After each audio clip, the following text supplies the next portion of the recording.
Wir leben in einer Zeit des Umbruchs. Ein Konflikt, der für die ganze Welt gefährlich werden könnte und in der Bibel eine Rolle spielt, ist den meisten Menschen unbekannt. Es ist der Wunsch mancher Juden, einen Tempel in Jerusalem zu bauen und der Wunsch mancher Muslime, gerade das zu verhindern. In seiner Weissagung auf dem Ölberg spricht Jesus von einer Zukunft, in der die ganze Menschheit an ihrer Zerstrittenheit untergehen könnte. In diesem Zusammenhang erwähnt er ein Gräuelbild der Verwüstung aus dem Buch Daniel und mahnt die Bewohner Jerusalems zu fliehen, wenn sie es sehen. Was soll das bedeuten? Das Gräuelbild der Verwüstung. Und was hat es mit dem Wunsch mancher Juden zu tun, einen Tempel in Jerusalem zu bauen? Der Nahe Osten steht im Brennpunkt biblischer Prophetie, wenn nicht auch der Weltpolitik. Wie wird sich das Geschehen in Jerusalem auf Sie persönlich auswirken? Heute wollen wir sehen, was das Gräuelbild der Verwüstung ist.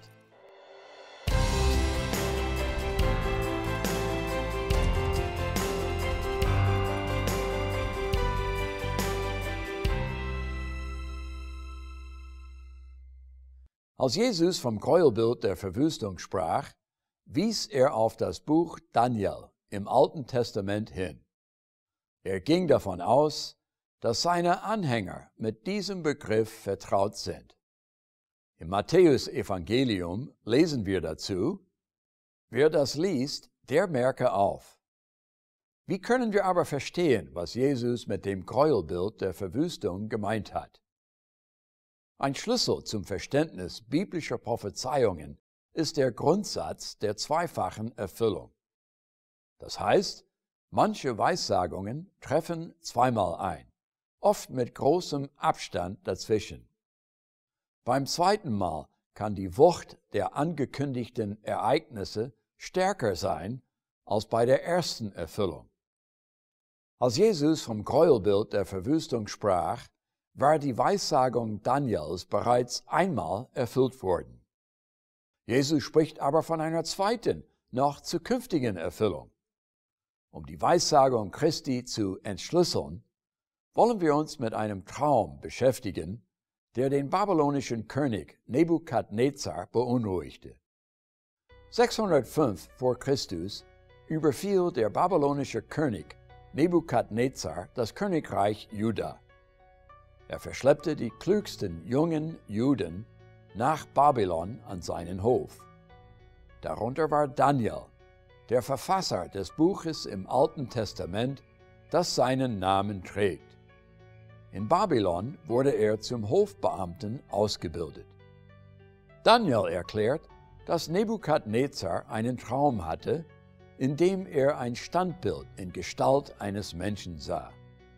Der Kopf bestand aus Gold, Brust und Arme waren aus Silber, Bauch und Schenkel aus Kupfer und die Füße und Unterschenkel waren aus Eisen und Ton. Durch Daniel teilte Gott Nebukadnezar mit, dass Babylon von 3 weiteren Weltreichen abgelöst werden sollte. Aus der weltlichen Geschichte wissen wir, dass jeder Abschnitt des Standbilds für ein Weltreich stand. Der goldene Kopf für Babylon, die Brust und die Arme für Persien, der Bauch und die Oberschenkel für Griechenland und die Unterschenkel und Füße für Rom. Mit dieser Abfolge der 4 Weltreiche im Hinterkopf wollen wir uns die Weissagung in Daniel Kapitel 8 ansehen. Daniel hatte eine Vision von einem Widder, der sich alle anderen Tiere unterwarf. Aber ein Ziegenbock mit einem großen Horn vernichtet den Widder. Das Horn auf dem Ziegenbock wächst, wird aber dann von 4 kleineren Hörnern verdrängt. Aus einem dieser Hörner wächst ein noch kleineres hervor, das das herrliche Land angreift und Frevel an dem täglichen Opfer verübt. Was soll diese Geschichte vom Widder und Ziegenbock bedeuten? Es gilt zunächst, zwei Schlüsselbegriffe zu verstehen. Der erste ist das herrliche Land. Damit ist das Land Israel gemeint, mit Jerusalem als Mittelpunkt. Der zweite Begriff ist Frevel am täglichen Opfer.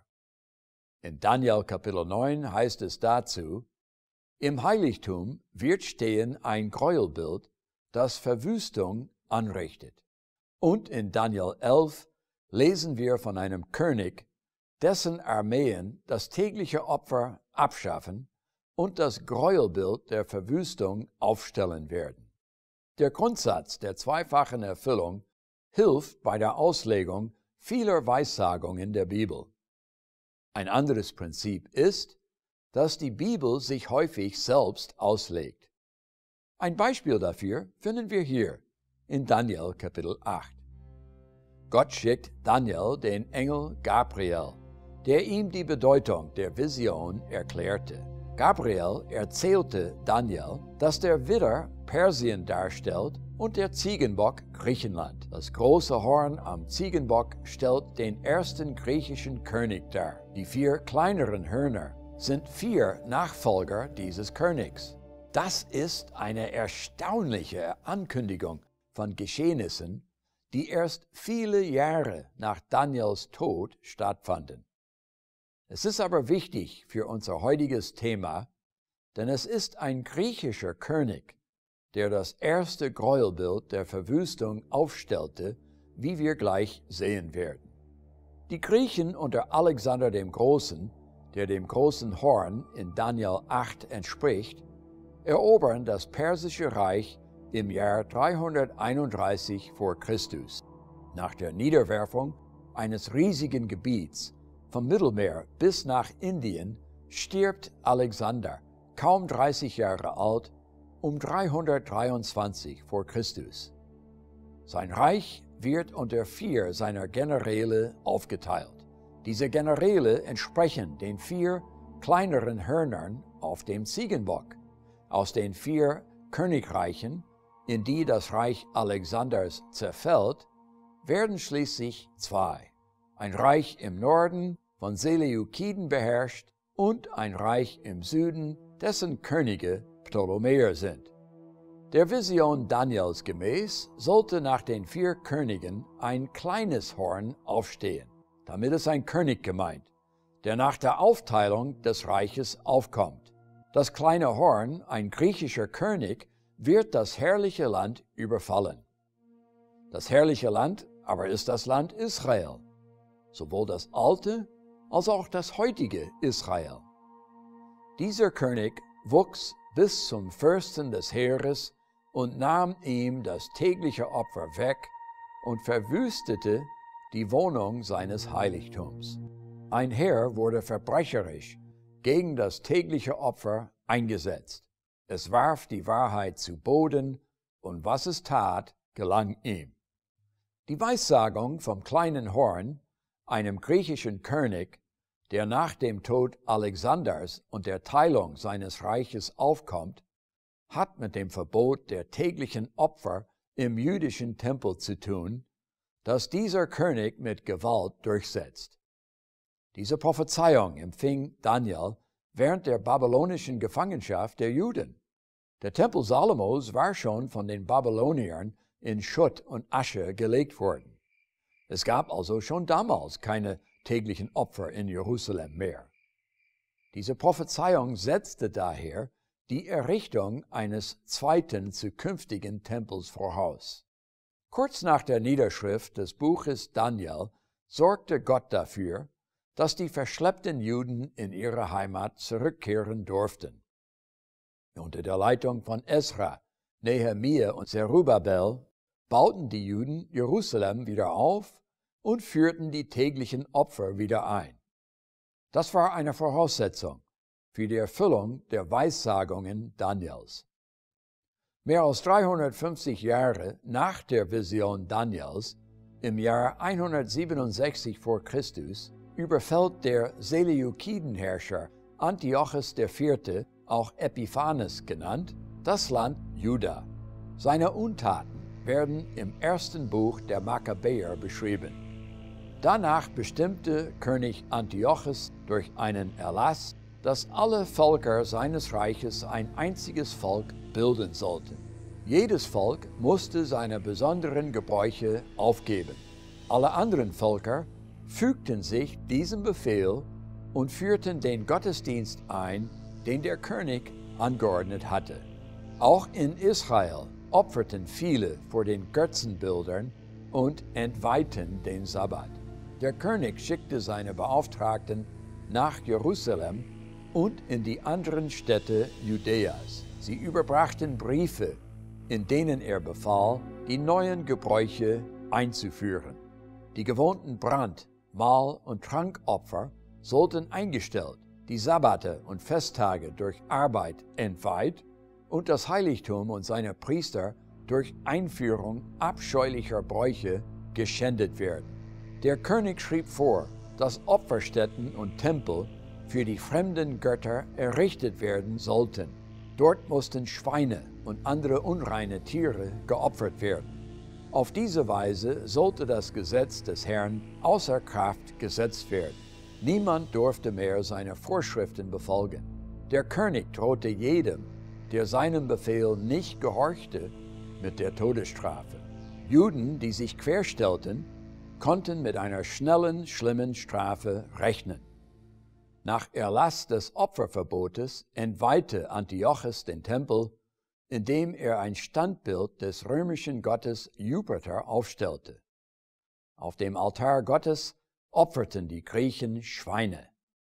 Das war die erste Erfüllung des Gräuelbildes der Verwüstung, von dem Jesus in seiner Beschreibung der Endzeit sprach. Die Weissagung Daniels enthält Hinweise darauf, dass sie eine Endzeiterfüllung erfahren wird. So wird von der letzten Zeit des Zorns gesprochen, wenn die Frevler überhand nehmen und ein frecher und verschlagener König sich gegen den Fürsten aller Fürsten auflehnen wird. Das heißt, gegen den wiederkehrenden Christus. In Daniel Kapitel 11 und 12 finden sich Weissagungen über das Gräuelbild der Verwüstung, die zur Zeit des Antiochos Epiphanes nicht erfüllt wurden. Sie gelten nur für die Zeit kurz vor der Rückkehr Christi. Davon spricht Jesus, wenn er auf dem Ölberg vom Gräuelbild der Verwüstung spricht. Jesus kündigt den Bewohnern Jerusalems Belagerung und Vernichtung an. Darum kommt jetzt über dich eine Zeit, da werden deine Feinde einen Wall rings um dich aufwerfen, dich belagern und von allen Seiten einschließen. Sie werden dich und deine Bewohner völlig vernichten und keinen Stein auf dem anderen lassen. Denn du hast den Tag nicht erkannt, an dem Gott dir zu Hilfe kommen wollte. Wenn ihr Jerusalem von feindlichen Heeren eingeschlossen seht, dann seid gewiss, seine Zerstörung steht bevor. Die Leute, zu denen Jesus damals sprach, haben später eine Belagerung Jerusalems erlebt, die zur Vernichtung des Tempels durch die Römer führte. Wenn man aber die ganze Weissagung betrachtet, erkennt man, dass Jesus von der Zeit kurz vor seiner Wiederkehr sprach. Die Prophezeiung vom Gräuelbild der Verwüstung wurde zum Teil von Antiochos Epiphanes erfüllt, als er Jerusalem überfiel, den Tempel entweihte und das tägliche Opfer abschaffte. Zur künftigen Erfüllung werden ebenfalls eine Belagerung Jerusalems und ein Verbot des täglichen Opfers gehören. Eine Voraussetzung für die Erfüllung der Weissagung Jesu ist also eine Wiederaufnahme des täglichen Opfers in Jerusalem. Im heutigen Israel gibt es eine Bewegung, einen dritten Tempel zu bauen. In Jerusalem arbeitet das Tempelinstitut seit Jahren auf dieses Ziel hin. Dort hat man sogar eine Schule gegründet, in der Männer, die als Nachkommen Levis gelten, ausgebildet werden. Im alten Israel dienten die männlichen Nachkommen Levis als Priester. Diese heutigen Leviten kennen sich in der Tora aus und haben die rituellen Gegenstände und Kleider neu hergestellt. Und mit Hilfe der Gentechnik wollen sie eine rötliche Kuh heranzüchten, um damit nach den Anweisungen in 4. Mose Kapitel 19 den Tempel reinigen zu können. Daniel prophezeite, dass die Opfer, die in der Tora vorgeschrieben sind, in Jerusalem wieder eingeführt werden. Solange aber Muslime den Tempelberg kontrollieren, scheint das unmöglich. Dennoch wird es nach dem Zeugnis der Bibel eines Tages passieren. Wenn es soweit ist, wird die Rückkehr Jesu Christi nicht mehr weit sein. Diese Entwicklung wird auch ihr Leben in Mitleidenschaft ziehen. Wie Antiochus Epiphanes den Tempel entweihte und die Anbetung des wahren Gottes unterbinden wollte, so wird ein religiöser Machthaber in der Endzeit eine Schlüsselrolle spielen. Er wird nicht nur Zeichen und Wunder tun, sondern sich über alles erheben, was Gott oder Gottesdienst heißt, so dass er sich in den Tempel Gottes setzt und vorgibt, er sei Gott. Er wird in der Macht Satans auftreten mit großer Kraft und lügenhaften Zeichen und Wundern. Er wird ein falscher Messias sein. Gott nennt ihn den Menschen der Bosheit. Er vertritt ein System menschlicher Herrschaft und Religion, das sich dem Gesetz Gottes widersetzt. Antiochus Epiphanes, der für das erste Gräuelbild der Verwüstung verantwortlich war, wird von diesem endzeitlichen Menschen der Bosheit in den Schatten gestellt werden. Antiochus Epiphanes verfolgte alle, die Gott gehorchen wollten. Aus vielen Prophezeiungen geht hervor, dass die Geschichte sich wiederholen wird. Deshalb ermahnte Jesus seine Jünger, wachsam zu sein, weil sie nicht wussten, an welchem Tag ihr Herr kommen würde. Weil wir wissen, dass die Weissagung vom Gräuelbild der Verwüstung 2 Erfüllungen hat, wissen wir auch, worauf wir in den Nachrichten achten müssen. Erstens müssen wir auf eine religiöse Bewegung achten, die das tägliche Opfer in Jerusalem wieder einführen will. Zweitens müssen wir Ausschau nach einem charismatischen Führer halten, der behauptet, für Gott zu sprechen. Drittens müssen wir auf Entwicklungen achten, die zu einer Belagerung Jerusalems führen werden. Kurz vor der Wiederkehr Christi wird die Welt eine noch nie dagewesene große Trübsal erleben. Dann wird Gott seinen Sohn zur Erde senden, um die Menschheit vor der Selbstvernichtung zu bewahren. Wer die Weissagungen über das Gräuelbild der Verwüstung versteht, kann sich auf diese endzeitlichen Entwicklungen vorbereiten. Matthäus hielt bei seiner Wiedergabe der Prophezeiung Jesu über ein Gräuelbild der Verwüstung die Mahnung fest: Wer das liest, der merke auf. Was wird ihn dazu bewogen haben? Es muss dafür einen guten Grund geben, weil diese Mahnung Teil der inspirierten Heiligen Schrift ist. Die Aufstellung des Gräuelbildes der Verwüstung ist ein Schlüsselereignis. Jesus zitiert es ausdrücklich aus dem Buch Daniel, und zwar als Teil seiner äußerst wichtigen Prophezeiung auf dem Ölberg.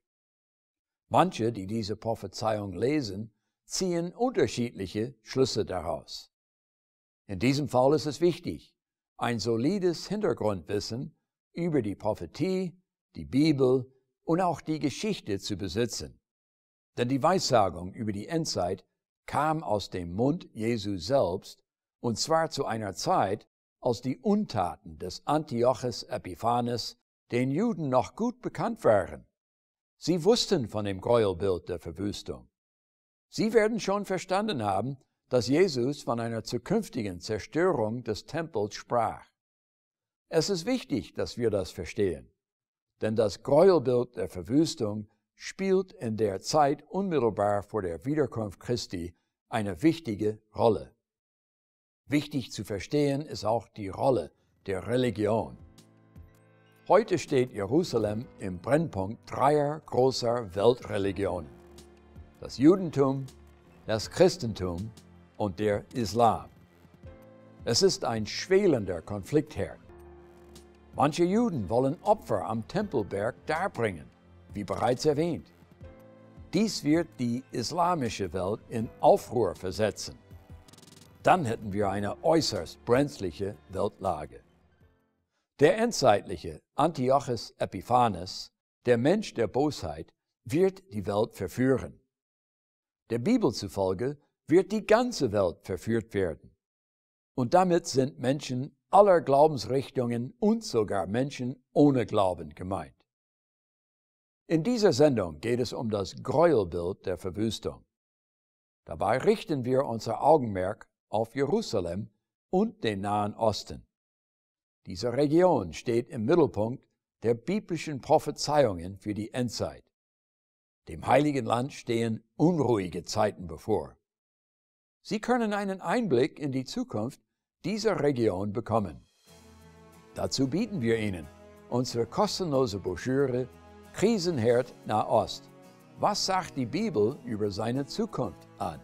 Darin erfahren Sie, welchen umwälzenden Einfluss Religion und Politik in den nächsten Jahren auf den Nahen Osten haben werden. Außerdem bieten wir Ihnen unsere kostenlose Zeitschrift Gute Nachrichten an. In dieser Zeitschrift behandeln wir Entwicklungen in Europa und Europas Zukunft aus biblischer Sicht. Sie können unsere kostenlose Zeitschrift Gute Nachrichten und unsere kostenlose Broschüre Krisenherd Nahost, was sagt die Bibel über seine Zukunft, auf unserer Webseite www.GuteNachrichten.org bestellen. Wer das liest, der merke auf. Das hat Matthäus für uns geschrieben als Teil der Weissagung Jesu über das Gräuelbild der Verwüstung. Wenn wir sie nicht verstehen, können auch wir vom kommenden Antichristen verführt werden. Achten Sie auf eine Bewegung unter Juden und Christen, die einen jüdischen Tempel in Jerusalem bauen und das tägliche Opfer wieder einführen will. Seien Sie bereit für das Auftreten eines charismatischen Verführers, der im Namen Gottes den Weltfrieden verspricht und sich als Gott anbeten lässt. Der Menschheit stehen schlimme Zeiten bevor. Doch Gott kann seine Treuen retten. Das sind die Menschen, die danach streben, seinen Willen zu tun. Vergessen Sie nicht unsere kostenlose Literatur und erzählen Sie auch Ihrer Familie und Ihren Freunden von uns. Für Beyond Today sprach Paul Kiefer. Danke fürs Zuschauen.